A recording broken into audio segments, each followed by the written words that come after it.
Millionnaire offre des vacances à son employé, mais brûle de jalousie en la voyant éblouissante à la piscine de son hôtel. Un millionnaire solitaire offre des vacances à son employé, trouvant amusant de la croiser en tant que cliente dans son complexe hôtelier exclusif. Mais en la voyant éblouissante à la piscine avec sa famille, quelque chose change. Il commence à brûler de jalousie. À partir de cette rencontre inattendue, une tension croissante naît entre deux mondes opposés. Pardon d'interrompre votre histoire, mais si vous aimez ce genre de contenu, n'oubliez pas de vous abonner. Soutenez cette chaîne en nous aidant à grandir, et que Dieu vous le rende au centuple. Merci et bonne vidéo. Le soleil de la Côte d'Azur brillait intensément sur les eaux turquoises de Saint-Tropez, créant un spectacle de couleurs qui contrastait dramatiquement avec l'état d'esprit de Sébastien Vasseur. Depuis la terrasse de sa suite présidentielle dans l'hôtel le plus exclusif de la Côte d'Azur, le magnate de l'hôtellerie contemplait le paradis qu'il avait construit de ses propres mains, mais qui ressemblait désormais plus à une prison dorée qu'à un refuge. À 35 ans, Sébastien avait hérité non seulement de l'empire hôtelier de sa famille, mais aussi du poids de maintenir le nom Vasseur au sommet de l'industrie touristique française.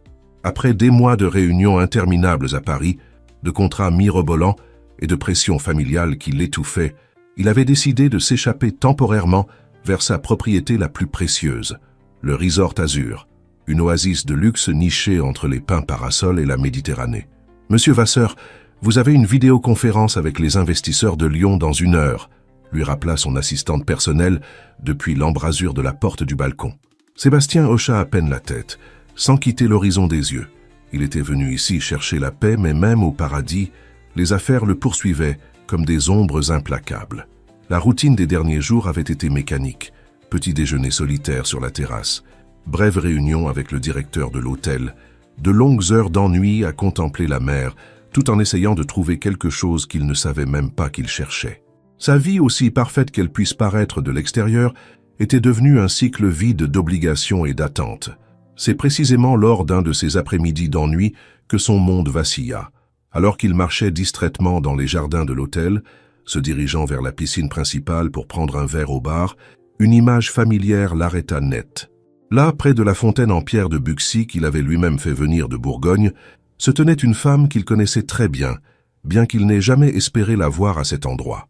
Amélie Dubois, son employée de maison des 5 dernières années, se tenait là admirant les bougainvilliers qui ornaient le jardin, mais elle n'était pas seule. À ses côtés, 2 personnes âgées, manifestement ses parents, observaient avec émerveillement l'architecture provençale du complexe, tandis qu'un enfant d'environ 8 ans courait entre les palmiers, criant d'excitation. « Grand-mère Amélie, regarde comme la piscine est grande.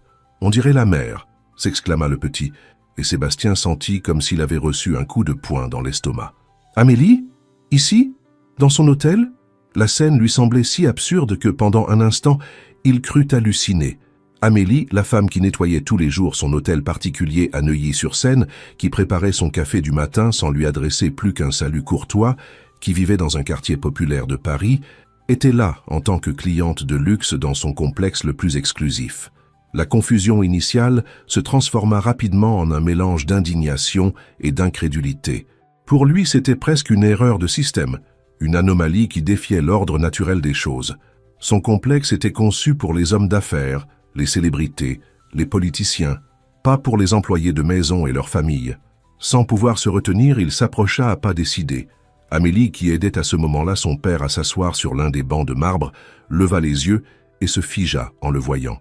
Ses yeux s'écarquillèrent, et Sébastien put voir le choc se refléter sur son visage hâlé. « Tiens, quelle coïncidence intéressante !» dit Sébastien, avec un sourire qui n'atteignait pas ses yeux. Sa voix avait ce ton condescendant qu'il utilisait lorsqu'il voulait marquer les distances. « Amélie, n'est-ce pas? Je ne savais pas que ce genre d'endroit entrait dans votre budget. » Amélie sentit ses joues s'enflammer, mais elle garda son sang-froid. Elle avait travaillé pour des familles aisées pendant des années et connaissait bien ce regard, ce sourire chargé de mépris à peine dissimulé. Mais cette fois, c'était différent. Cette fois, elle n'était pas l'employée. Cette fois, elle était une cliente qui avait payé pour être là. « Monsieur Vasseur, » répondit-elle d'une voix ferme, bien que son cœur battît la chamade. « Quelle surprise de vous trouver ici.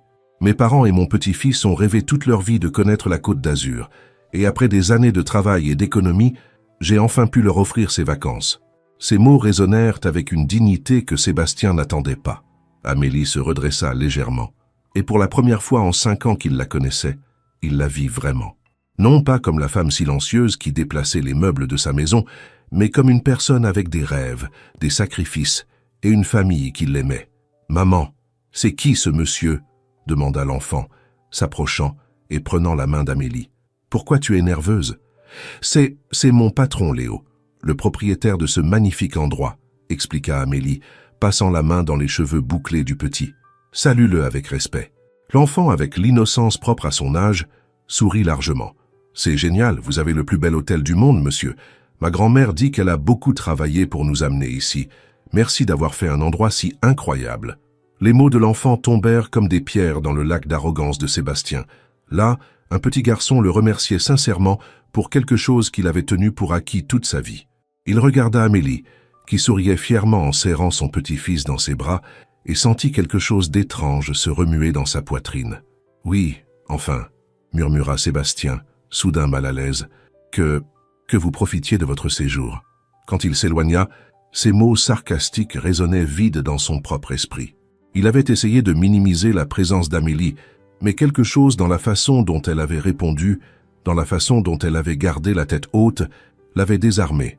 Cette nuit-là, depuis sa terrasse, Sébastien ne put s'empêcher d'observer la piscine illuminée où Amélie partageait le dîner avec sa famille. Il la voyait rire avec ses parents, jouer avec l'enfant, et pour la première fois depuis des années, il contempla quelque chose qu'il avait oublié qu'il existait, le bonheur authentique. Pas le bonheur acheté avec de l'argent, mais celui qui naît de l'amour et des sacrifices partagés. Amélie, quant à elle, ressentait un mélange d'émotions qu'elle ne savait pas comment gérer. Elle avait travaillé pendant 5 ans pour cet homme froid et distant, nettoyant sa maison, préparant ses repas, étant invisible pour lui. Mais maintenant, dans ce lieu paradisiaque, quelque chose avait changé. Elle avait vu une lueur de vulnérabilité dans ses yeux lorsque le petit Léo l'avait remercié pour l'hôtel. « Ma fille, ça va ?» lui demanda sa mère, remarquant son expression pensive. « Je te trouve distante depuis que tu as parlé à ce monsieur. »« Oui, maman, ça va. Je pensais juste à quel point la vie est parfois étrange, » répondit Amélie, regardant vers la tour de l'hôtel où elle savait que Sébastien avait sa suite. Ce qu'aucun des deux ne savait, c'est que cette rencontre inattendue avait semé les graines d'une transformation qui allait changer leur vie pour toujours. Au paradis de Saint-Tropez, entre le parfum des fleurs tropicales et le son des vagues de la Méditerranée, 2 mondes apparemment incompatibles étaient sur le point d'entrer en collision d'une manière qu'ils ne pouvaient même pas imaginer. Les retrouvailles étaient chargées de tensions mais aussi de possibilités. Sébastien commençait à remarquer Amélie sous un nouveau jour, non plus comme l'employée silencieuse, mais comme la femme forte et digne qu'elle avait toujours été. Et elle, pour la première fois, voyait des fissures dans l'armure de froideur qu'il avait construite autour de son cœur. Le destin, capricieux comme toujours, avait mis en marche une histoire qui défierait toutes les règles sociales qu'il connaissait. Dans le paradis français où le soleil embrasse la mer à chaque coucher de soleil, une histoire d'amour était sur le point de naître qui transcenderait toutes les barrières. Le soleil de la Côte d'Azur brillait avec une intensité impitoyable sur la piscine principale du Resort Azur.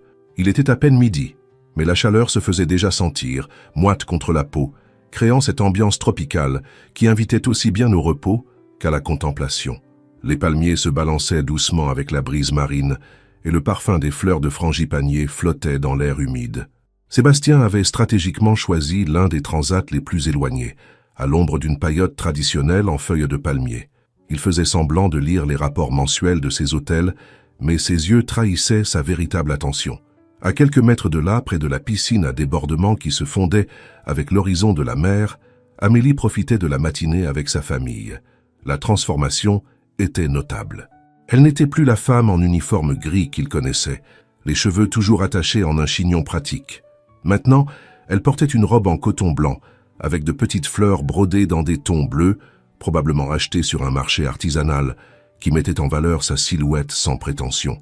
Ses cheveux noirs, libérés des contraintes du travail, tombaient en vagues naturelles sur ses épaules, bougeant comme de la soie à chaque geste. « Grand-mère Amélie, apprends-moi à nager comme les dauphins !»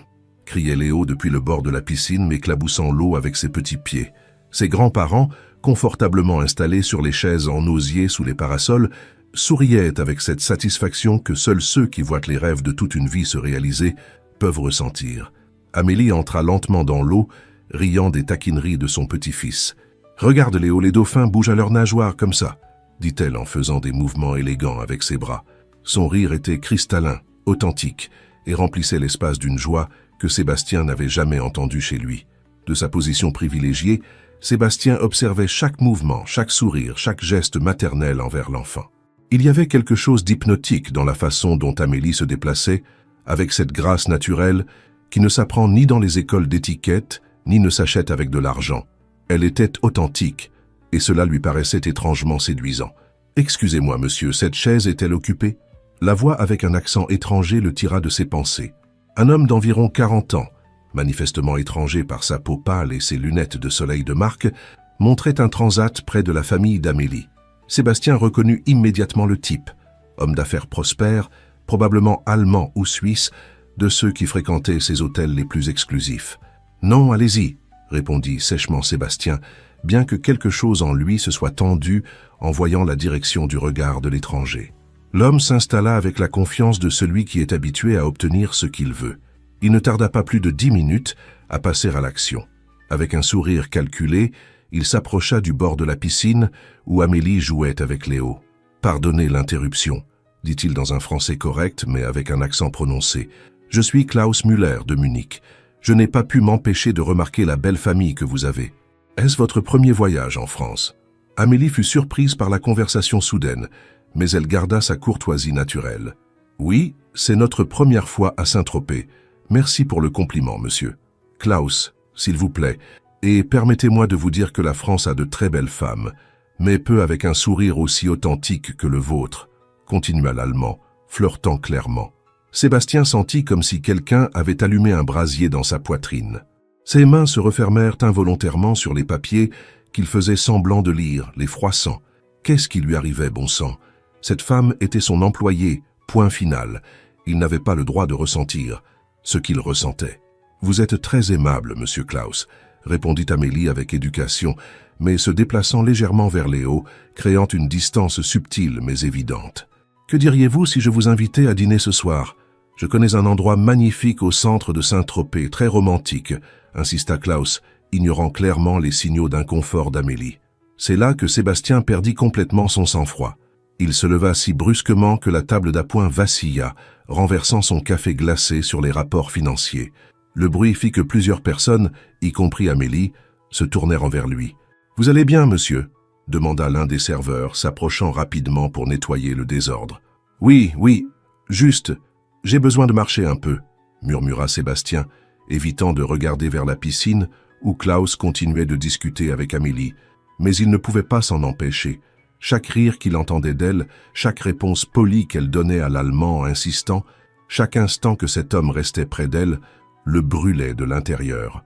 C'était une sensation complètement nouvelle pour lui, qui était habitué à contrôler chaque aspect de sa vie. Il se dirigea vers le bar de la piscine, commanda un whisky, bien qu'il ne fût qu'à 2 heures de l'après-midi, et se positionna de manière à pouvoir continuer à observer sans être évident. Ou du moins, c'est ce qu'il croyait. Amélie, quant à elle, ressentait une étrange sensation dans la nuque, comme si quelqu'un l'observait intensément.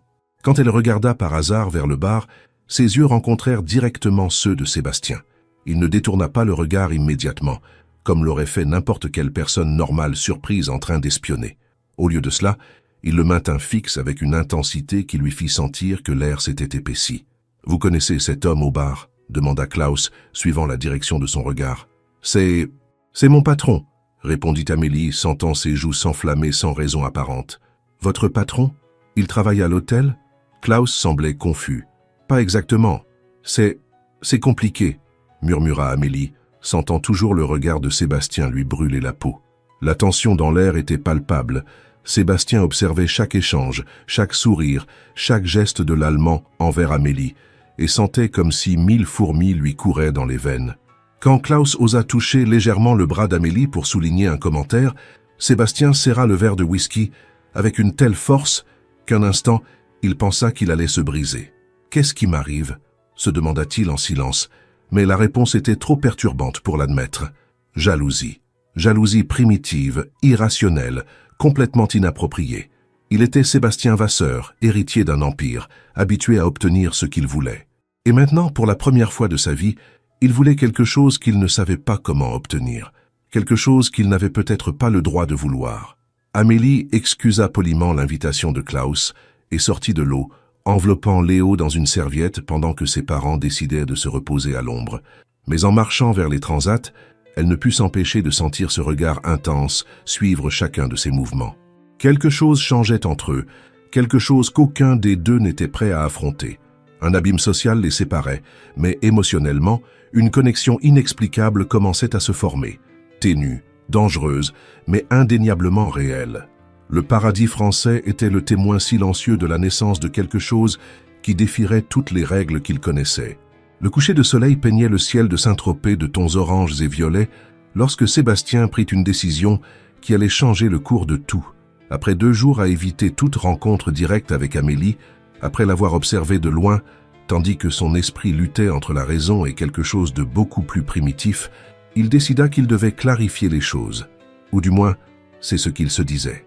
Il la trouva dans le jardin des Bougainvilliers, où Léo poursuivait les papillons tandis que ses grands-parents se reposaient sur un banc en pierre. Amélie était seule, contemplant la mer qui s'étendait à l'infini, au-delà des palmiers. « Amélie !» l'appela-t-il d'une voix ferme, bien qu'intérieurement il se sentit comme un adolescent nerveux. « Pouvons-nous parler ?» Elle se retourna, surprise.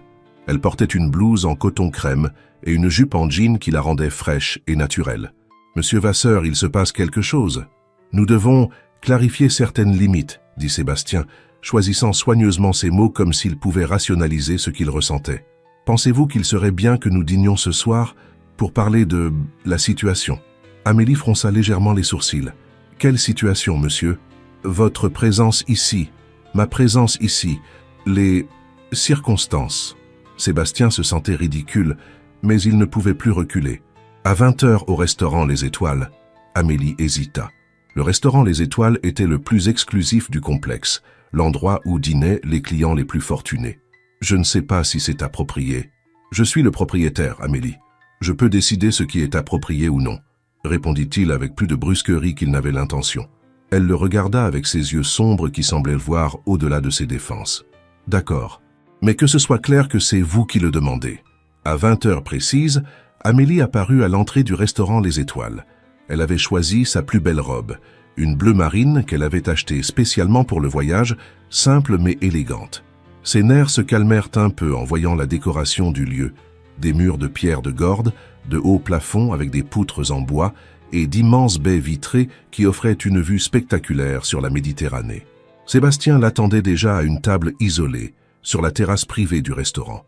Il avait spécifiquement choisi cet endroit, isolé, intime, avec une vue directe sur la mer, où les lumières de la lune commençaient à danser sur les vagues. La table était dressée avec une nappe en lin blanc, des strelitzia au centre et des bougies qui créaient une ambiance contrastant dramatiquement avec la tension qu'ils ressentaient tous les deux. « Merci d'être venu, » dit Sébastien, se levant pour lui tirer sa chaise. Le geste si naturel pour lui la surprit. « Vous direz de quoi vous vouliez parler, » répondit Amélie, gardant son calme même si son cœur battait la chamade. Le serveur s'approcha avec la carte des vins. « Monsieur Vasseur a choisi un château neuf du pape spécial pour cette soirée, » annonça-t-il avec la discrétion professionnelle qui caractérisait le personnel du complexe. « Je ne bois pas d'alcool, » dit simplement Amélie. « De l'eau minérale alors, » ordonna Sébastien légèrement déconcerté. Dans son monde, les dîners d'affaires incluaient toujours du vin cher. Les premières minutes s'écoulèrent dans une conversation civilisée sur la nourriture, le temps, la beauté du complexe. Mais la tension sous-jacente était palpable, comme le calme avant une tempête méditerranéenne. « Amélie, » commença Sébastien finalement prenant une gorgée de vin, « je crois que nous devons être honnêtes sur quelque chose. Nos mondes sont différents. » « Différents ?» Amélie haussa un sourcil, sa voix calme mais avec une pointe à peine perceptible. « Vous travaillez chez moi, vous nettoyez mes sols, préparez mes repas, et maintenant vous êtes ici, dans mon hôtel le plus exclusif, en tant que cliente. » Sébastien se pencha en arrière dans sa chaise, adoptant cette posture autoritaire qu'il utilisait lors des réunions de travail. « Ne trouvez-vous pas étrange ?» Amélie posa sa fourchette sur son assiette avec une prudence délibérée. « Étrange qu'une femme travailleuse puisse économiser pendant des années pour offrir des vacances à sa famille. Étrange que quelqu'un comme moi ait le droit de profiter d'un si bel endroit. Ce n'est pas ce que j'ai voulu dire. Alors qu'avez-vous voulu dire exactement, monsieur Vasseur? Sa voix restait sereine, mais il y avait du feu dans ses yeux. Que nous, les employés de maison, n'avons pas le droit de rêver? Que parce que je nettoie votre maison, je ne mérite pas de voir la mer depuis une terrasse comme celle-ci? Sébastien se sentit comme s'il avait marché sur des sables mouvants. Amélie, je voulais juste... Je travaille 12 heures par jour chez vous, continua-t-elle, sa sérénité se transformant en une force silencieuse mais puissante. Je connais vos habitudes mieux que vous-même. Je sais que vous prenez votre café seul et sans sucre, que vous préférez les chemises repassées avec un léger rempoint, que vous aimez le silence lorsque vous examinez vos papiers dans la bibliothèque. Sébastien l'observait fasciné. Il ne l'avait jamais entendu parler autant, et chaque mot révélait une intelligence et une dignité qui le désarmaient complètement. Je sais que parfois vous restez éveillé très tard, à regarder par la fenêtre de votre bureau, comme si vous cherchiez quelque chose que vous ne trouvez pas. Je sais que vous gardez les lettres de votre mère dans le tiroir de votre bureau et que parfois vous les lisez quand vous pensez que personne ne vous voit. Le silence qui suivit fut comme un coup de tonnerre. Sébastien réalisa que cette femme, qu'il avait considérée invisible pendant 5 ans, le connaissait mieux que les personnes les plus proches de lui. Mais je sais aussi, continua Amélie, sa voix s'adoucissant légèrement, que vous n'êtes pas aussi froid que vous prétendez l'être, qu'il y a de la douleur derrière cette distance que vous maintenez avec tout le monde. À ce moment-là, lorsque Sébastien tenta d'atteindre la bouteille d'eau pour se servir, ses doigts effleurèrent ceux d'Amélie. Le contact fut électrique, inattendu, et tous deux restèrent immobiles. Ni lui ne retira sa main, ni elle ne la retira. Le silence se prolongea chargé de sous-entendus, de questions non formulées, d'une tension qu'aucun des deux ne savait comment gérer. « Amélie » murmura Sébastien, sa voix rauque. Elle retira sa main lentement, comme si elle s'y forçait. « Je crois qu'il est temps que je retourne auprès de ma famille. »« Non, attends. » Sébastien se leva quand elle le fit. « Je n'ai pas voulu... Je ne sais même pas ce que j'ai voulu dire. » Amélie le regarda avec un mélange de compassion et de détermination. « Monsieur Vasseur, vous vouliez clarifier les limites. Eh bien, moi aussi. Je suis votre employé quand je suis chez vous en France. Mais ici, dans cet endroit, je suis une cliente qui a payé pour être ici. Une mère qui veut donner le meilleur à sa famille. Une femme qui mérite le respect. » Elle s'éloigna avec dignité, laissant Sébastien debout sur la terrasse, le cœur battant comme s'il avait couru un marathon.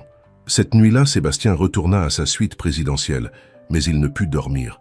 Il marcha sur la terrasse, se servit whisky après whisky, et revécut chaque mot, chaque regard, chaque seconde de ce contact inattendu.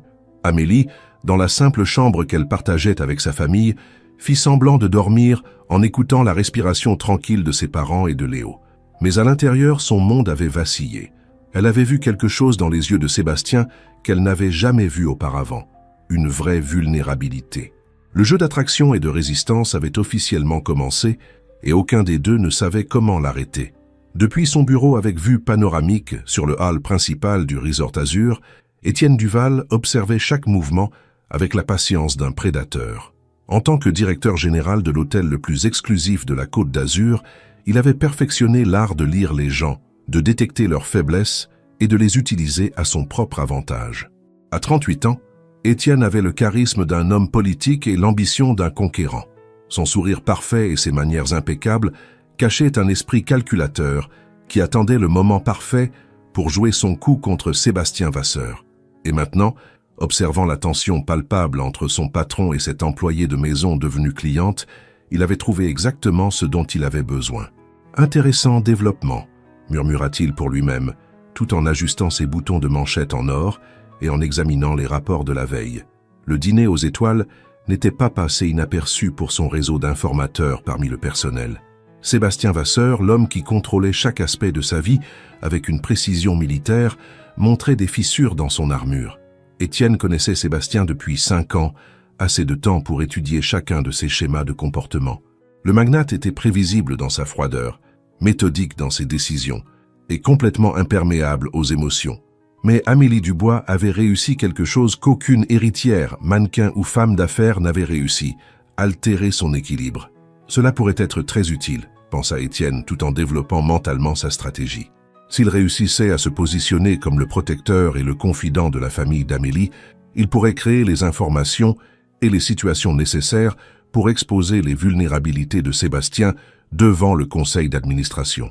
C'était le moment parfait pour démontrer que l'héritier de l'Empire Vasseur n'était pas aussi invulnérable qu'il y paraissait. Sa première opportunité arriva cet après-midi-là. Amélie se promenait dans les jardins avec Léo pendant que ses parents se reposaient dans leur chambre. L'enfant courait entre les palmiers quand il trébucha et s'écorcha le genou contre une pierre du sentier. « Aïe, grand-mère » cria Léo, et Amélie courut vers lui, mais Étienne fut plus rapide. « Ne t'inquiète pas, champion » dit Étienne d'une voix chaleureuse, apparaissant comme par magie avec une trousse de premiers secours. « Je suis Étienne Duval, le directeur de l'hôtel. Nous allons soigner ce petit genou. » Amélie l'observa avec gratitude pendant qu'il nettoyait doucement la blessure de l'enfant. « Merci beaucoup, monsieur Duval. Je suis Amélie Dubois. Le plaisir est pour moi, madame Dubois. Et s'il vous plaît, appelez-moi Étienne. » Son sourire était parfait, répété pendant des années pour générer une confiance instantanée. « Comment avez-vous apprécié votre séjour dans notre paradis ?»« C'était merveilleux, » répondit Amélie, portant Léo. « Ma famille n'avait jamais rien vu d'aussi beau. Cela me fait très plaisir de l'entendre. Savez-vous que demain il y a un spectacle spécial de danse folklorique provençale sur la plage? Souhaitez-vous que je vous réserve les meilleures places? Sans frais supplémentaires, bien sûr. » Les yeux d'Amélie s'illuminèrent. « Vraiment, ce serait incroyable. Mes parents adorent la musique traditionnelle. »« C'est fait, » sourit Étienne. « C'est le moins que nous puissions faire pour une famille aussi spéciale. » Tandis qu'Amélie s'éloignait avec Léo, Étienne ressentit la satisfaction du premier mouvement réussi sur l'échiquier. Il avait semé la graine de la confiance et maintenant, il n'avait plus qu'à la cultiver patiemment. Cette nuit-là, le destin offrit à Sébastien une opportunité qu'il ne savait s'il devait prendre ou non.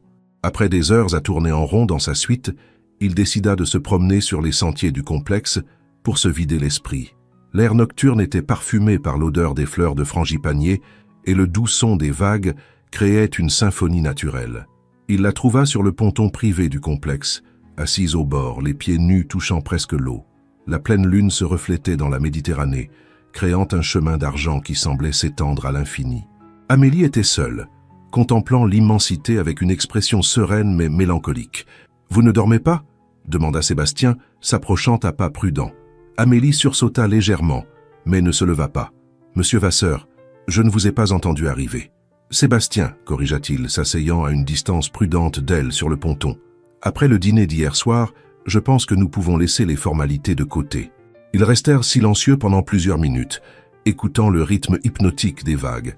Finalement, Sébastien parla d'une voix qui semblait venir d'un endroit très profond de son être. « Ma mère est morte quand j'avais 23 ans, » dit-il sans la regarder, les yeux fixés sur l'horizon. « Un cancer. Ce fut rapide, mais pas assez pour l'empêcher de souffrir. » Amélie ne dit rien, mais sa présence se fit plus chaude, plus accueillante. Elle était tout ce que mon père n'était pas. Chaleureuse, généreuse, vraie. Quand elle est morte, mon père m'a dit qu'il était temps d'assumer mes responsabilités. Je devais prendre en charge l'entreprise, la famille, tout. Sébastien passa une main dans ses cheveux. J'avais 23 ans, Amélie. 23 ans, et soudain, je devais être le patriarche d'un empire. Et qu'est-il arrivé au jeune homme de 23 ans? Demanda Amélie doucement. Sébastien la regarda, surpris par la question. Il s'est perdu. Il s'est caché derrière des costumes chers et des décisions difficiles. Il est devenu ce que tout le monde attendait de lui. Mais il est toujours là, murmura Amélie. Je l'ai vu dans la façon dont vous souriez quand Léo fait des bêtises, dans la façon dont vous êtes resté à observer quand mon père lui racontait des histoires de sa jeunesse en Provence. Sébastien sentit comme si quelque chose se brisait dans sa poitrine. Comment pouvez-vous voir ça? Personne d'autre ne le voit. Parce que j'ai aussi perdu des choses, répondit Amélie. Mon mari est mort quand Léo avait 3 ans. Un cancer aussi. Et je sais ce que c'est de devenir quelqu'un de plus fort que ce que vous êtes réellement parce que d'autres dépendent de vous. La confession le frappa comme une vague. Il n'avait jamais su qu'Amélie était veuve. Il ne s'était jamais donné la peine de se renseigner sur sa vie personnelle. Il l'avait vue pendant 5 ans sans vraiment la voir. « Je suis désolé, » murmura-t-il. « Je ne savais pas. Vous n'aviez pas à le savoir, » répondit-elle avec sérénité. « Mais je veux que vous sachiez que je comprends le poids des responsabilités. Et je comprends aussi que parfois nous devons nous souvenir de qui nous étions avant de devenir ce que nous avons dû être. » Sébastien ressentit une connexion qui allait au-delà de l'attraction physique. C'était quelque chose de plus profond, de plus réel que tout ce qu'il avait vécu auparavant. Cette femme non seulement le voyait, mais elle le comprenait. De l'ombre des palmiers, Étienne observait la scène avec un sourire satisfait. Son patron se désarmait émotionnellement, exposant des vulnérabilités qui pourraient être utilisées au moment opportun. La chasse avait officiellement commencé. « Parfait », murmura Étienne, tandis qu'il retournait silencieusement vers l'hôtel. « Absolument parfait. Le magnate était en train de tomber, et il serait là pour ramasser les morceaux quand tout s'effondrerait.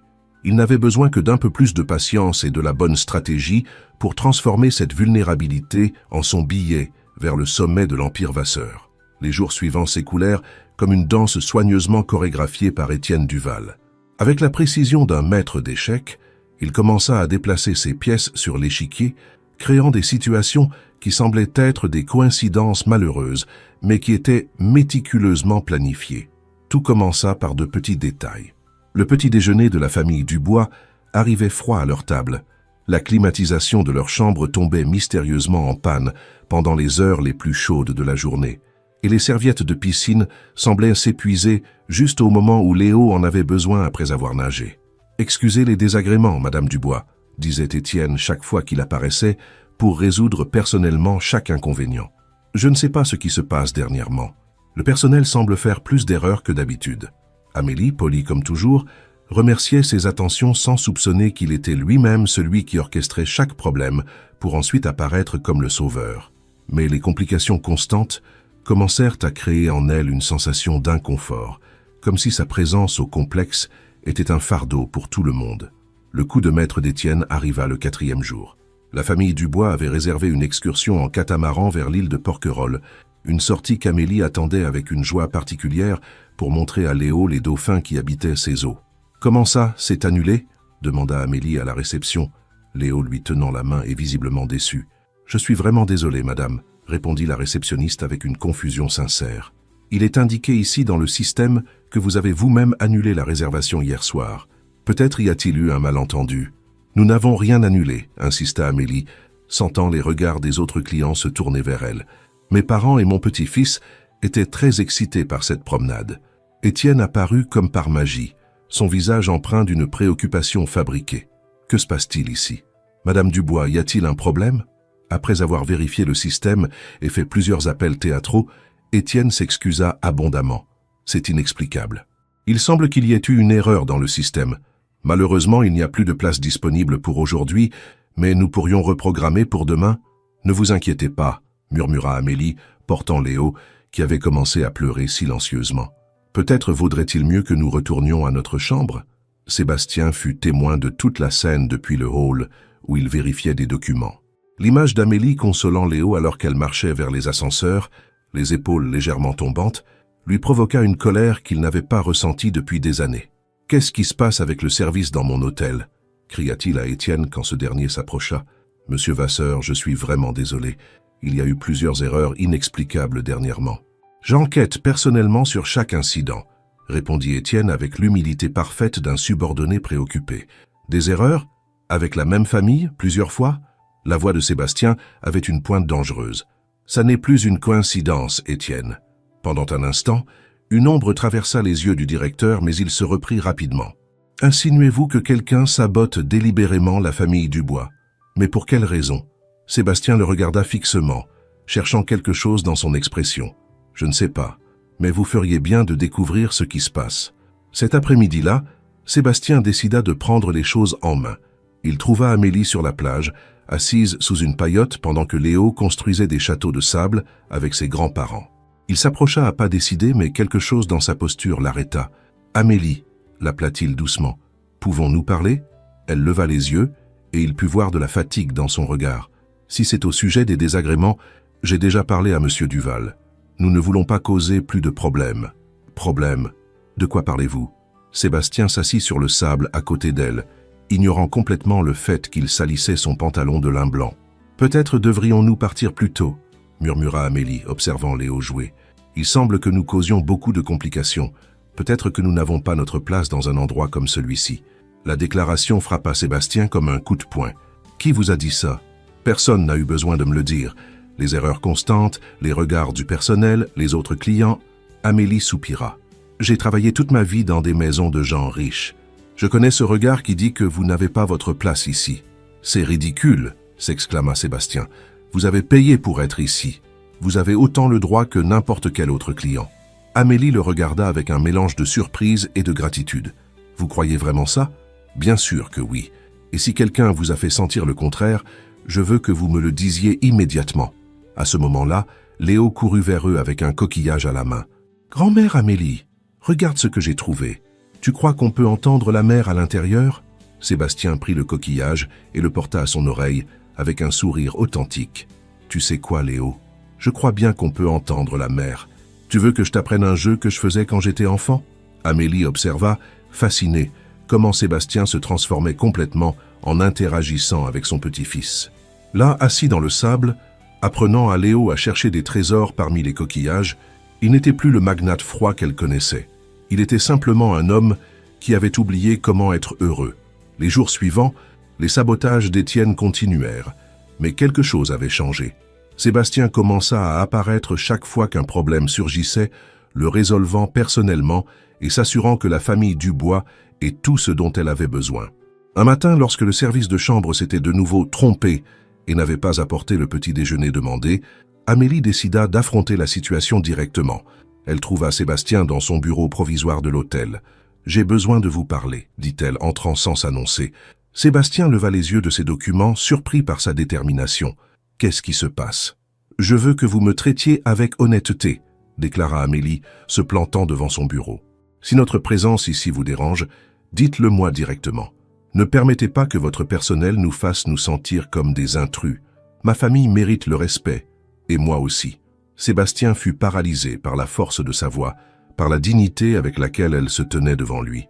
Au lieu de ressentir de l'agacement pour son audace, il ressentit une admiration profonde qui lui coupa le souffle. « Amélie, » se leva-t-il lentement, « votre présence ici ne me dérange pas.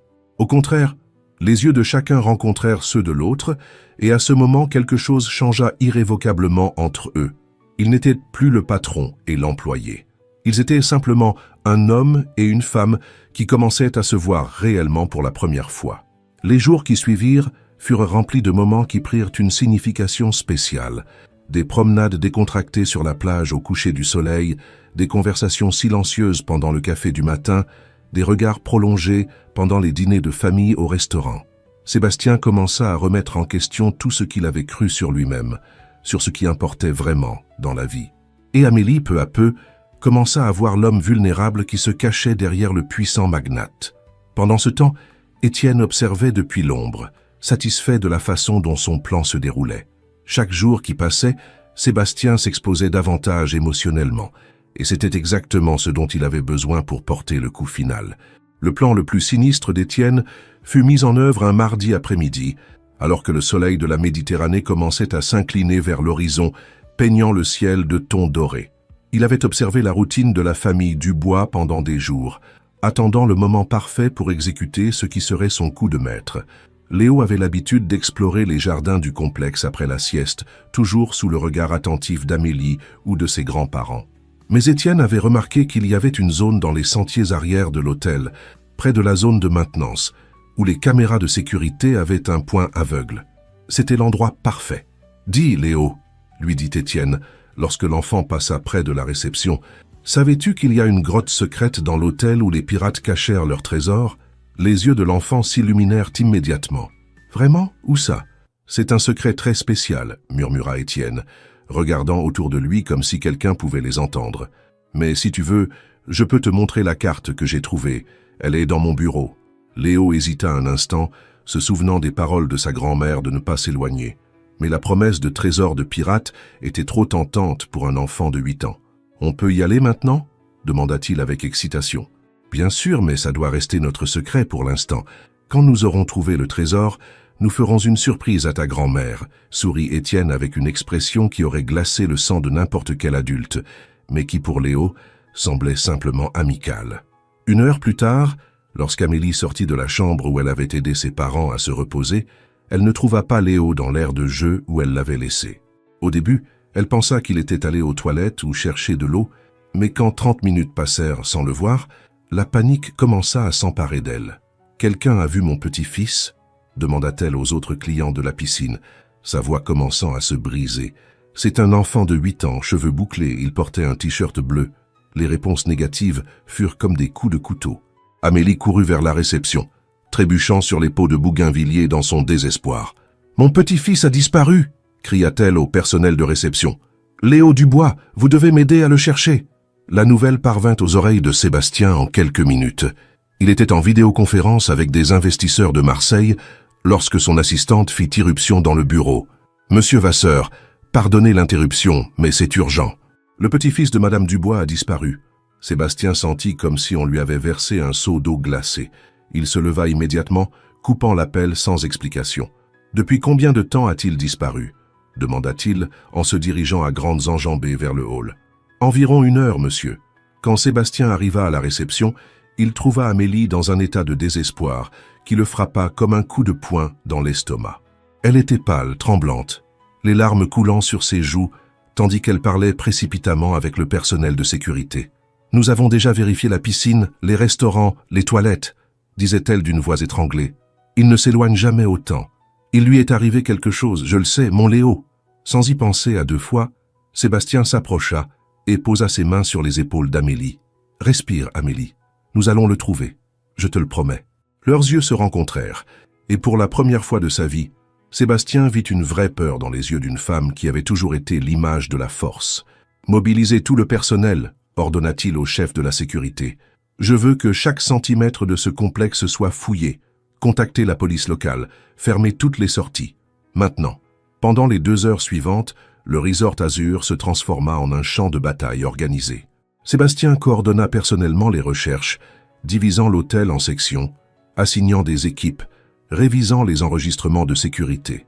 Ce n'était pas seulement le propriétaire de l'hôtel donnant des ordres, c'était un homme désespéré de trouver un enfant qui était devenu important pour lui.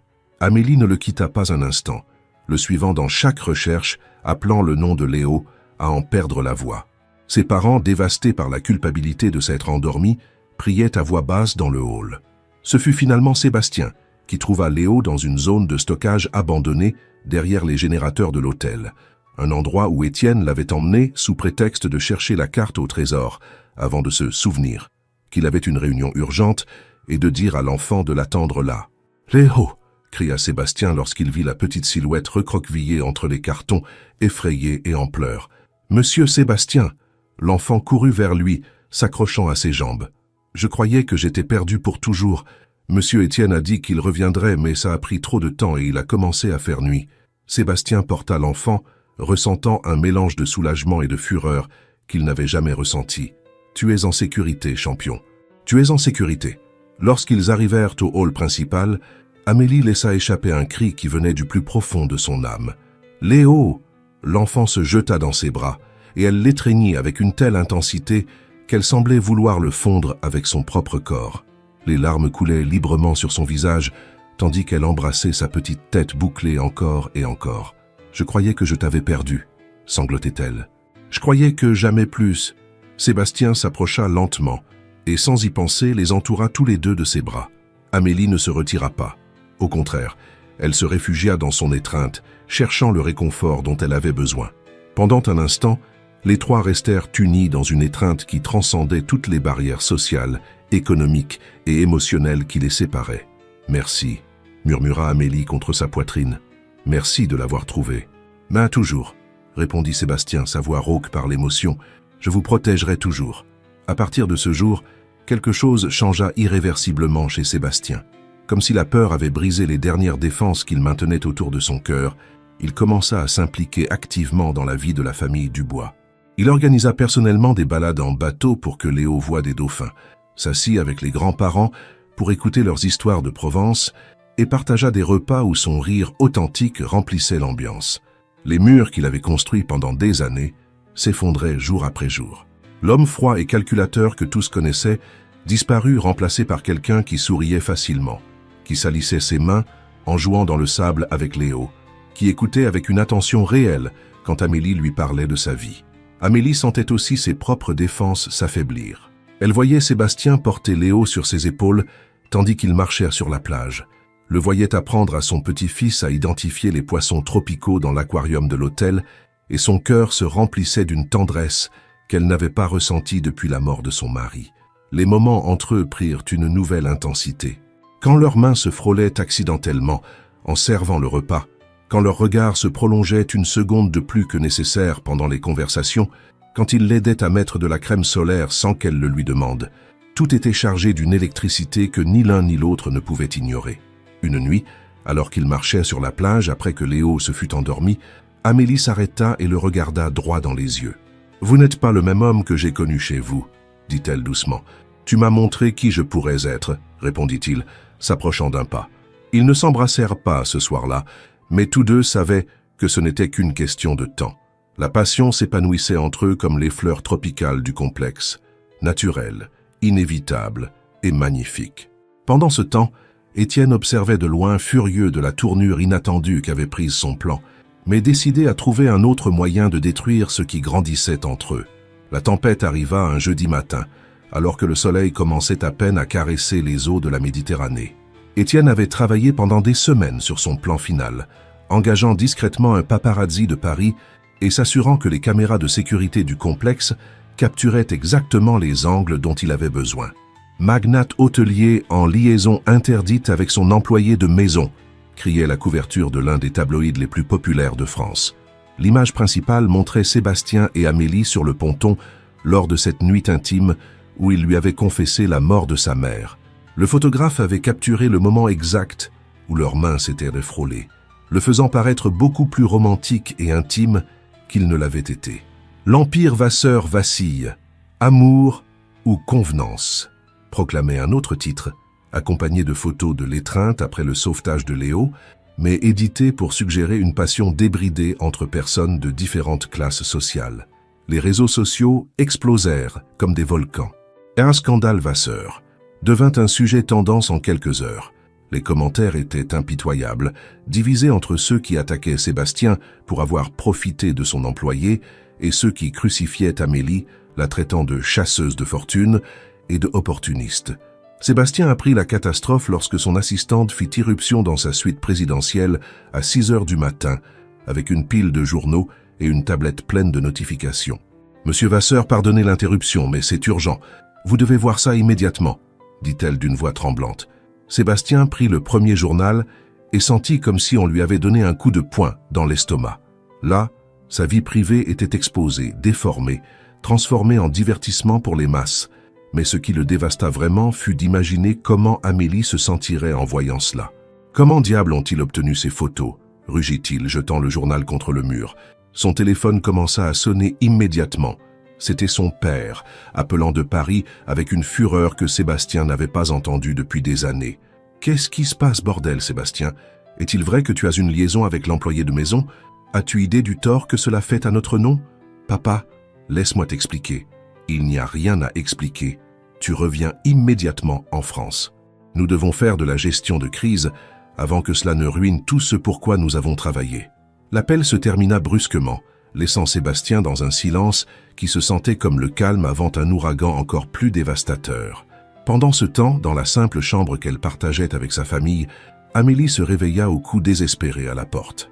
Quand elle ouvrit, elle trouva la femme de ménage de l'étage, une femme âgée qui la connaissait depuis des jours. « Madame Dubois, » murmura la femme avec peine, « je crois que vous devez voir ça. » Elle lui tendit l'un des journaux d'une main tremblante.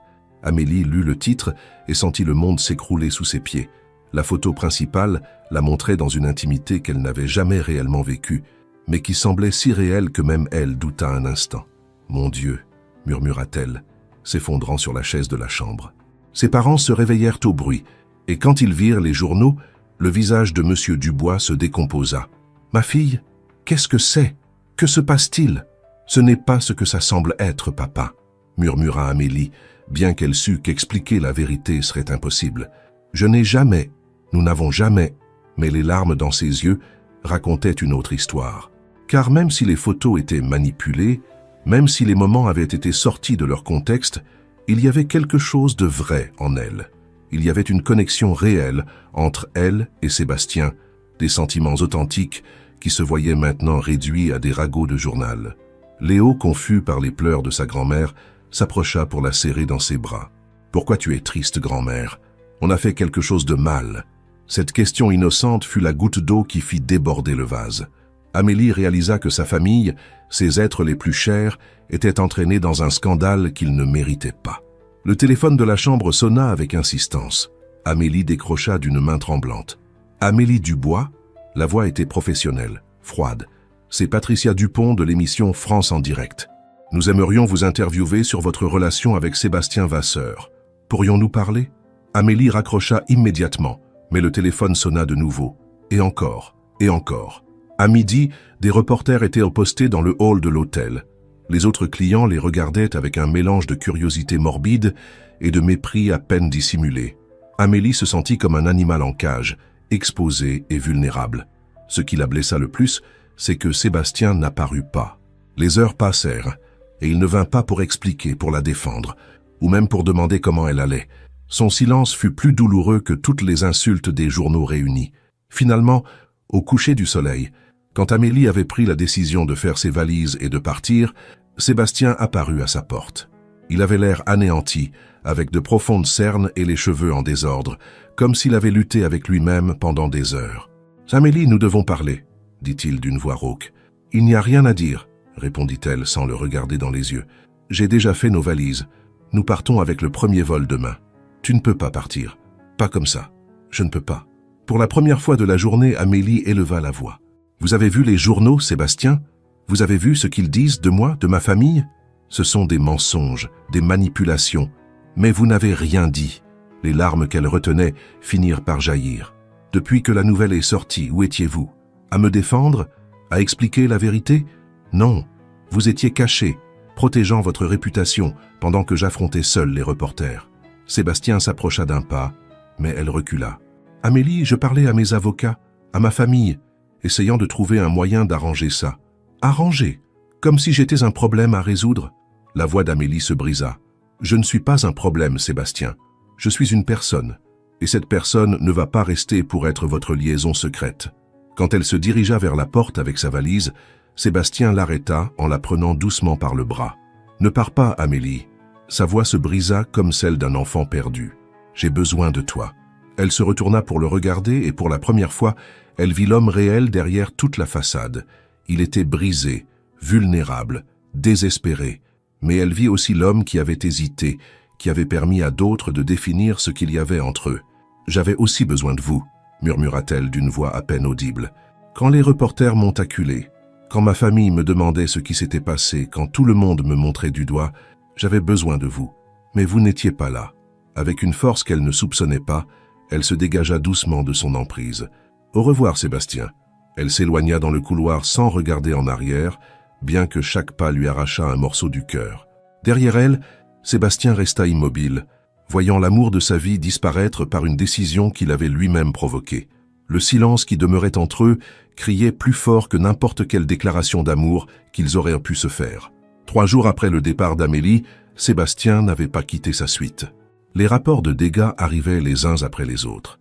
Les actions du groupe Vasseur avaient chuté de 15%, 2 investisseurs importants avaient annulé des réunions et le conseil d'administration avait convoqué une session d'urgence pour le vendredi. Son père était arrivé de Paris la nuit précédente, accompagné d'une équipe de spécialistes en relations publiques et d'avocats d'affaires. Le plan était simple. Des excuses publiques, une prise de distance totale avec Amélie et la promesse que son comportement inapproprié ne se répéterait plus. « C'est la seule façon de sauver ce qu'il reste de ta réputation », lui dit son père tandis qu'il révisait le communiqué préparé par les consultants. « Tu admets que ce fut une erreur de jugement temporaire, que la femme a profité d'une situation vulnérable, et nous passons à autre chose. » Sébastien lut le document avec une répulsion croissante. Chaque ligne était une trahison de ce qu'il avait réellement vécu avec Amélie, chaque mot était une négation des sentiments les plus authentiques qu'il avait éprouvés dans sa vie. « Non », dit-il finalement en jetant les papiers sur la table. « Comment ça, non? Tu es fou, c'est notre seule porte de sortie. Je ne vais pas mentir à son sujet. Je ne vais pas permettre qu'on la détruise pour sauver mon image. » Son père le regarda comme s'il avait complètement perdu la raison. « Sébastien, cette femme est déjà partie. Elle ne fait plus partie de ta vie. Vas-tu tout détruire pour quelqu'un qui n'est même pas là? Elle est partie parce que je l'ai trahie, » murmura Sébastien, admettant enfin la vérité qu'il avait évitée. « Elle est partie parce que, quand elle avait le plus besoin de moi, J'ai choisi de me protéger moi-même au lieu de la protéger. Cette nuit-là, contre tous les conseils de ses conseillers, Sébastien prit la décision la plus risquée de sa vie. Il convoqua une conférence de presse pour le lendemain, mais pas pour lire le communiqué préparé par ses consultants. Il avait quelque chose de très différent à dire. Le salon de conférence du Resort Azur fut rempli au-delà de sa capacité. Des reporters de tous les médias importants de France se pressèrent, des caméras de télévision occupèrent chaque angle disponible, et les réseaux sociaux bourdonnaient d'expectatives. Tous s'attendaient à voir un Sébastien Vasseur contrôlé, corporatif, lisant des excuses calculées. Ce qu'ils virent fut complètement différent. Sébastien apparut sans cravate, avec une simple chemise blanche et les cheveux légèrement en désordre.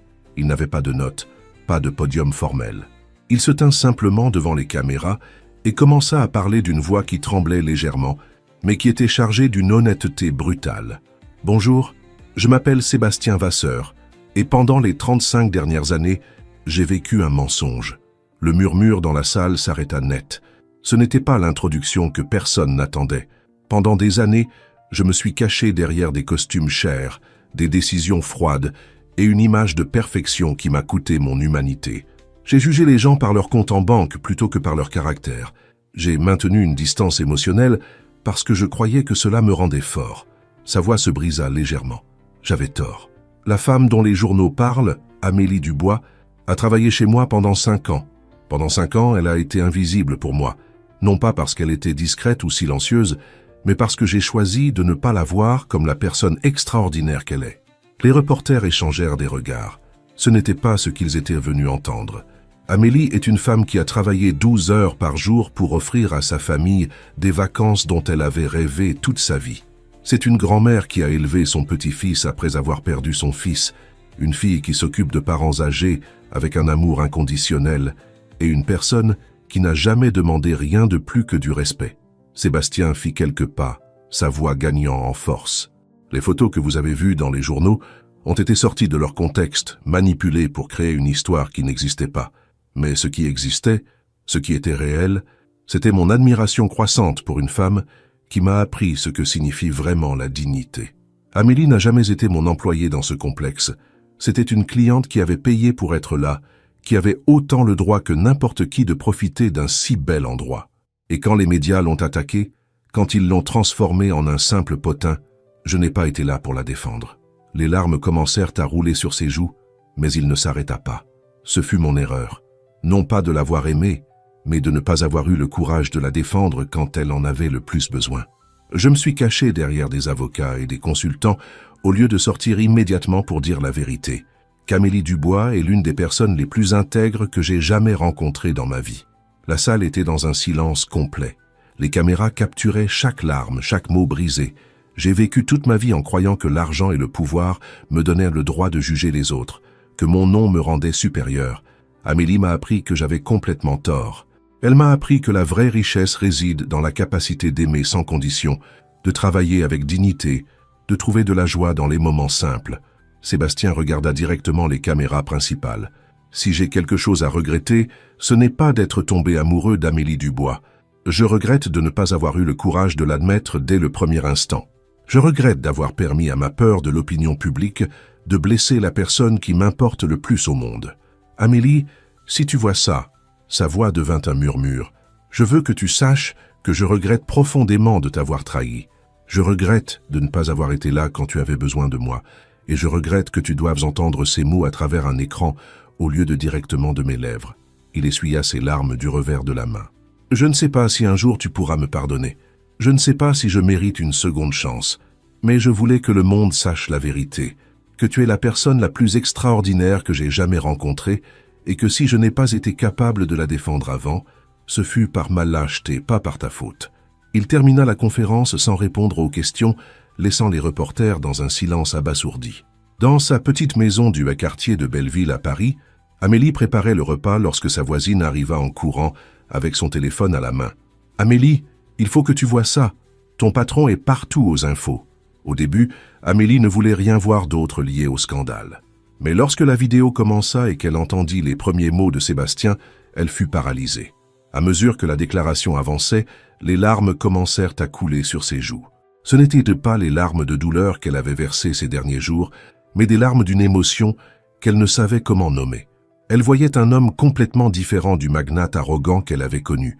Elle voyait de la vulnérabilité là où il y avait eu de la froideur, du courage là où il y avait eu de la lâcheté, de l'amour là où il y avait eu de l'indifférence. Son cœur, qui avait été brisé depuis qu'elle avait quitté Saint-Tropez, commença à battre à un rythme différent.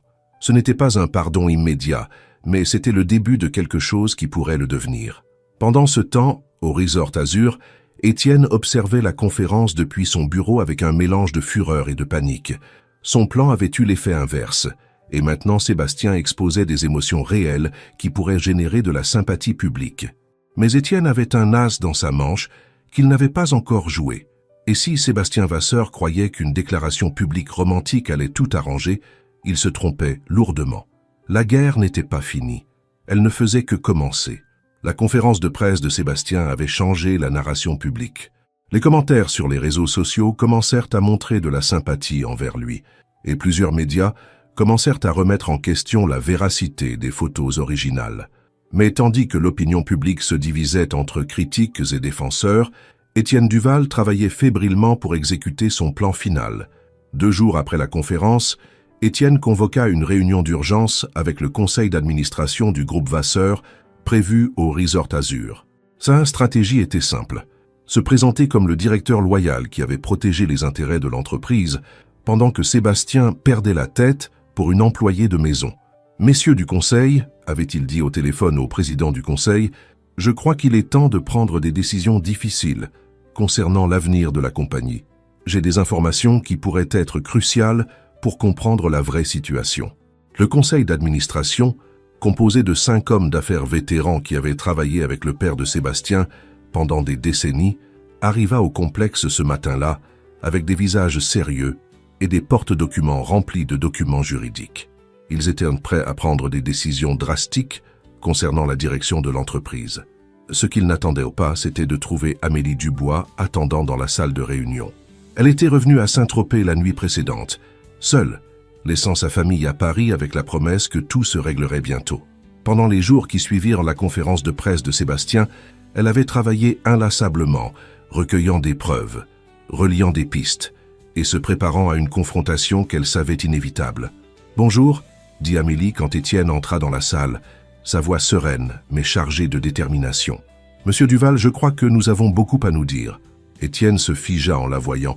Il n'était pas dans ses calculs qu'elle revienne, et encore moins qu'elle apparaisse à une réunion du conseil d'administration. « Madame Dubois, balbutia-t-il, qu'est-ce que vous faites ici? C'est une réunion privée de l'entreprise. »« Oh, mais j'ai beaucoup à apporter à cette réunion, » répondit Amélie, ouvrant une chemise qu'elle tenait dans ses mains. « Tiens, surtout sur la façon dont certains employés ont délibérément saboté les clients et manipulé des situations pour nuire à la réputation de l'entreprise. » Les membres du conseil se regardèrent, confus. Le plan avait été d'évaluer la direction de Sébastien, pas d'entendre des accusations contre un directeur. Sébastien arriva à ce moment-là, également surpris de trouver Amélie là. Leurs yeux se rencontrèrent pour la première fois depuis cette douloureuse séparation, et tous deux ressentirent l'électricité habituelle, mais maintenant mêlée d'une compréhension plus profonde. « Amélie, » murmura-t-il, s'approchant lentement. « Qu'est-ce que tu fais ici? »« Je cherche justice, » répondit-elle, sans le quitter des yeux. « Pour toi, pour moi, et pour tous les clients qui ont été victimes de manipulation. » Étienne tenta de reprendre le contrôle de la situation. « Messieurs, je crois que c'est inapproprié. Madame Dubois est une personne émotionnellement impliquée dans... » « Émotionnellement impliquée ?» Amélie se tourna vers lui avec un sourire qui aurait gelé la Méditerranée. « Vous avez raison, monsieur Duval. Je suis très impliqué émotionnellement, surtout après avoir découvert comment vous avez manipulé mon petit-fils pour l'utiliser dans vos jeux. » Elle sortit son téléphone et mit un audio en haut-parleur. La voix d'Étienne fut clairement entendue. « C'est un secret très spécial, mais si tu veux, je peux te montrer la carte que j'ai trouvée. Elle est dans mon bureau. » Le sang se figea dans les veines d'Étienne. « Comment as-tu obtenu ça ?» Léo portait une montre connectée que son grand-père lui a offerte, une montre qui enregistre l'audio lorsqu'il détecte le stress chez l'enfant, expliqua Amélie avec calme. Une technologie très utile pour les parents inquiets. Encore plus utile quand quelqu'un manipule un mineur. Elle continua à sortir des documents de sa chemise. « J'ai aussi les enregistrements des caméras de sécurité qui montrent comment vous avez systématiquement saboté nos réservations. Le témoignage du personnel de nettoyage que vous avez soudoyé pour créer des accidents. Et bien sûr, les reçus des paiements que vous avez effectués au paparazzi qui a pris les photos.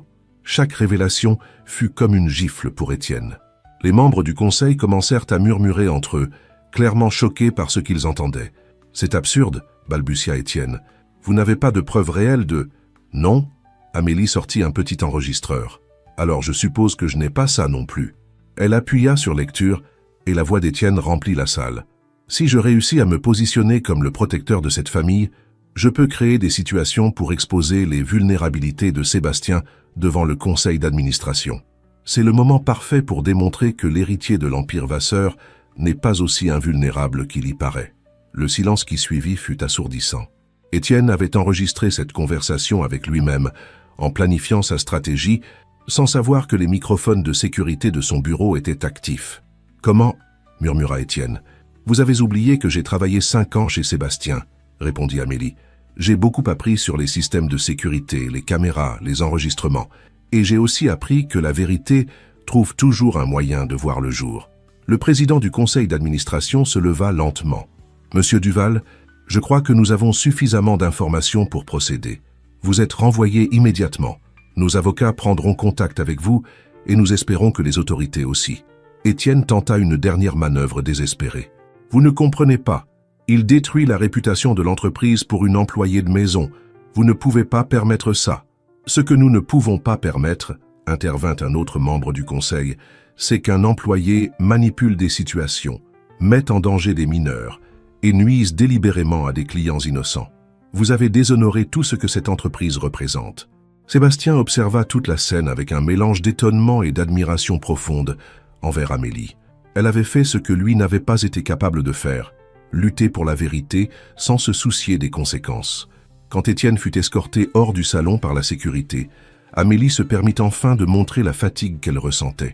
Ça avait été une bataille longue et épuisante, mais elle avait valu le coup. « Amélie !» s'approcha Sébastien quand ils se retrouvèrent seuls après le départ du conseil. « Je n'ai pas de mots pour te remercier de ce que tu viens de faire. »« Je ne l'ai pas fait pour toi, » répondit-elle, bien que ses yeux disaient autre chose. « Je l'ai fait pour ma famille, pour ma dignité et pour tous ceux qui auraient pu être victimes de ces manipulations à l'avenir. » Malgré tout, Sébastien s'approcha d'un pas de plus. C'était incroyablement courageux et incroyablement intelligent. Amélie le regarda dans les yeux, voyant l'homme qu'elle avait cherché derrière tous les masques. La conférence de presse était courageuse aussi, mais plus que courageuse, elle était honnête. « Assez honnête ?» demanda-t-il, sa voix à peine un murmure. Pour la première fois depuis son arrivée, Amélie sourit. Un petit sourire, mais réel. C'est un début. Le scandale qui avait menacé de les détruire les avait maintenant unis d'une manière plus forte. Les masques étaient tombés, les peurs s'étaient dissipées, et ils étaient enfin prêts à affronter ensemble ce qu'ils ressentaient vraiment. Mais Sébastien savait qu'il manquait encore le geste le plus important de tous, le moment où il devrait tout risquer par amour. Le soleil de la Côte d'Azur commençait sa descente vers l'horizon, peignant le ciel de Saint-Tropez de touches dorées et orangées qui se reflétaient dans les eaux cristallines comme une symphonie de couleurs. C'était ce moment magique de la journée où la nature semblait s'arrêter pour contempler sa propre beauté, quand la chaleur du jour laissait place à la douce brise du soir et les premières étoiles commençaient à poindre timidement dans le firmament.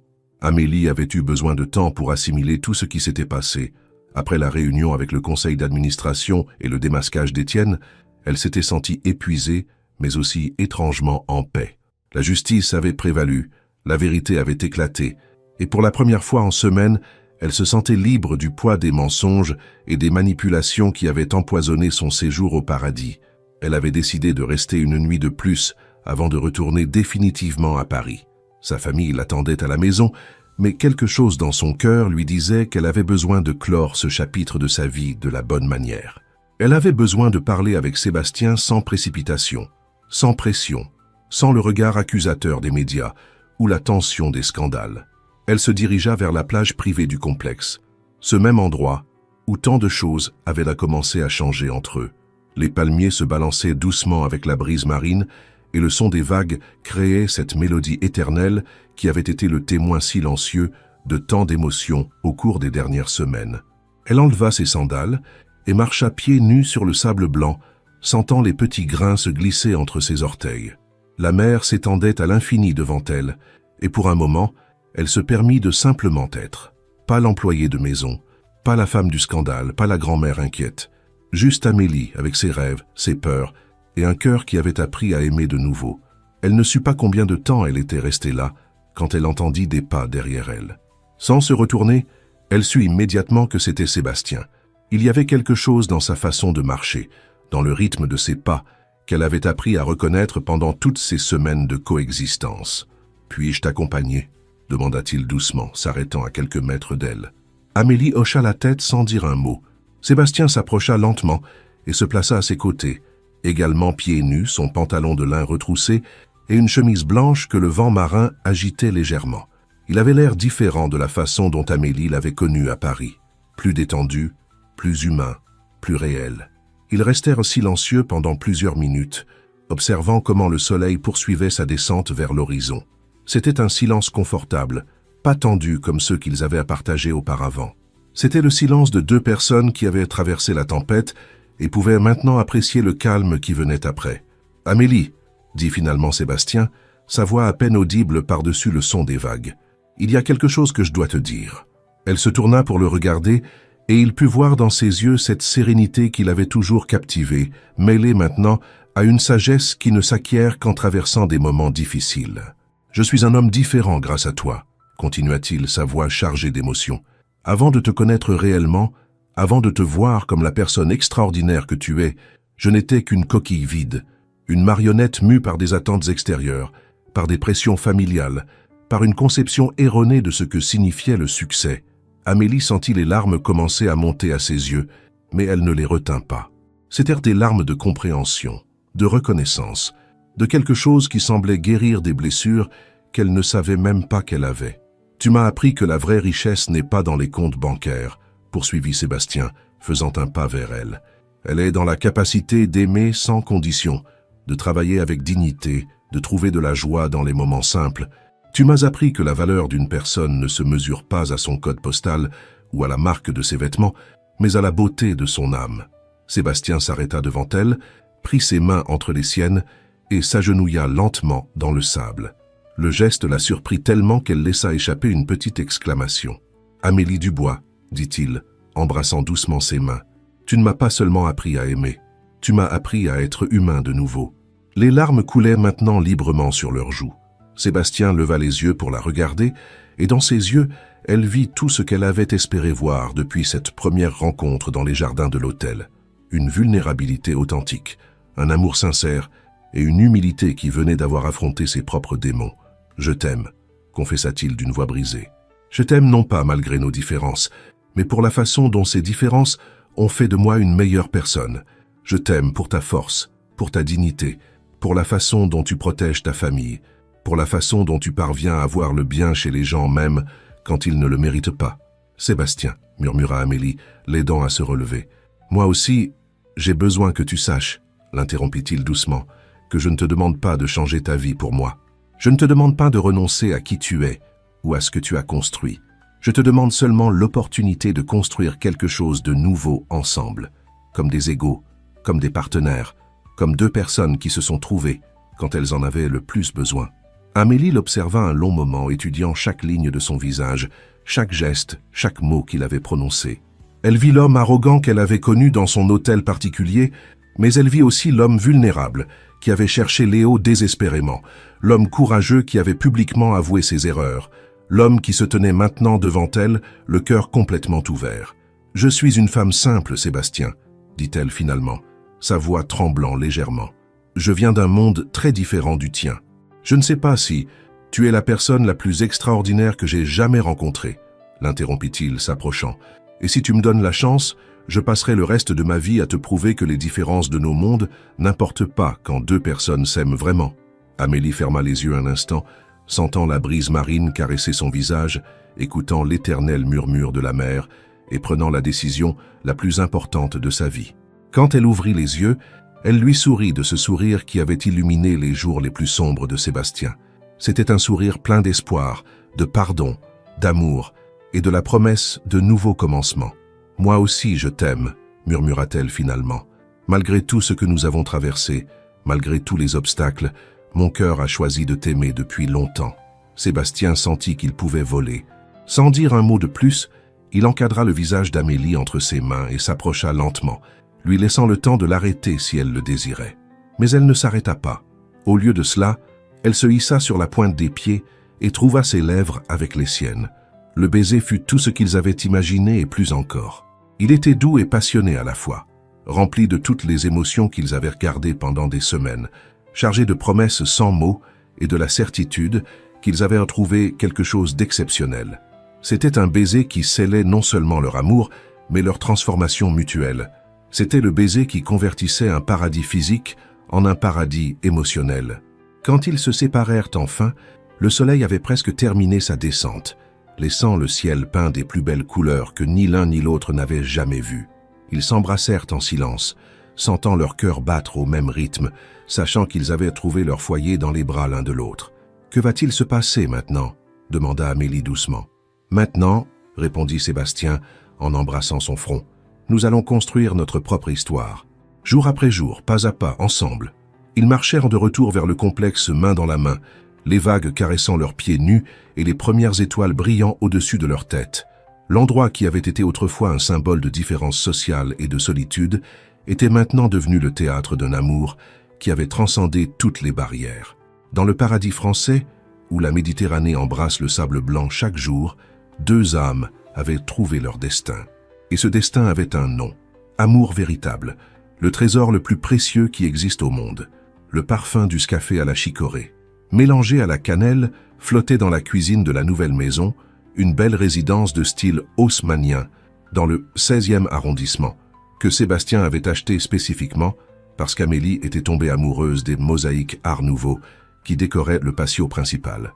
C'était samedi matin, et les rayons de soleil filtraient à travers les fenêtres en vitraux, créant de petits arcs-en-ciel sur les murs blancs. « Papy Sébastien, regarde ce que j'ai appris à l'école !» cria Léo depuis le jardin, courant vers la terrasse où Sébastien lisait tranquillement le journal du jour. L'enfant avait commencé à l'appeler « Papy », naturellement, et chaque fois qu'il le faisait, Sébastien sentait que son cœur allait exploser de bonheur. « Qu'as-tu appris, champion ?» demanda Sébastien, posant le journal et prenant l'enfant sur ses genoux. « Que les dauphins ont des noms propres et se reconnaissent entre eux, comme nous. La maîtresse dit qu'ils sont super intelligents. Ta maîtresse a raison. Savais-tu que quand nous sommes allés à Saint-Tropez, tu as vu de vrais dauphins ?» Léo hocha la tête, excité. « Oui, et tu m'as dit qu'un jour nous y retournerions pour nager avec eux. Et nous le ferons, » promit Sébastien, ébouriffant les cheveux bouclés de l'enfant, pendant les prochaines vacances d'été. Amélie apparut sur la terrasse portant un plateau avec des 2 viennoiseries, fraîchement sorties du four et du café pour les 3. Elle portait une blouse brodée de Provence, dans des tons bleus qui mettaient en valeur la sérénité de ses yeux, et ses cheveux étaient attachés en une tresse lâche qui lui donnait un air naturel et élégant. « De quoi parlent mes 2 hommes préférés ?»